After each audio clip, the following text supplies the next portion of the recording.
So this project can help students understand the heat transferring characteristics of different surfaces, of different surface area and different parameters such as height, number of holes, and this can be used by students to understand and do the further experiments with different kind of fins, such as you can see here, these are the fins designed by students for another project. So you can design the fins of different shapes and understand their heat transferring characteristics using this experimental setup. Thank you. Hello, my name is Suhas Avtade, and in this video I will be explaining you about our project.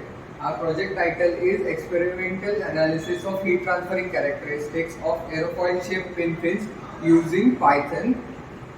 This project was inspired from Dr.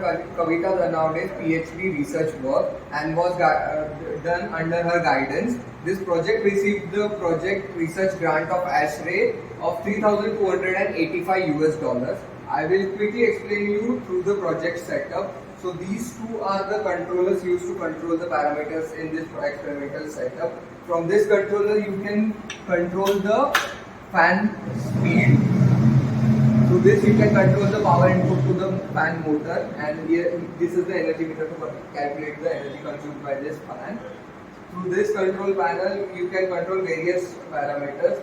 This knob is to control the power input to plate type electrical heater placed in this insulation box.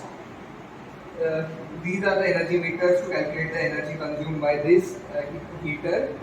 And from here you can see the temperature reading of these thermocouples by adjusting these knobs to see different readings.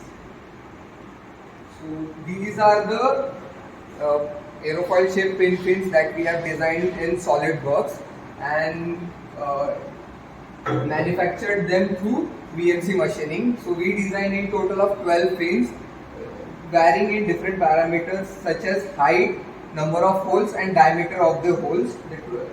All 12 fins are of different shape. So this fin will go over this heater inside this insulation box, and this insulation box is placed over this screw jack, and it will be moved under the duct and the fin will go inside the duct. This manometer is placed here to calculate the pressure drop across the fin, and from here you can take the airflow measurements using this anemometer. So we did the CFD analysis of these all 12 fins, and we validated the theoretical readings with practical experiments over here. We did the practical experimentation to take the readings of all 12 fins, and we used that data to plot the graphs in Python using NumPy and Pandas library. We plotted the graph against of Reynolds number against efficiency of fin, friction factor and heat transfer coefficient of the fins. So this was our project. Thank you so much.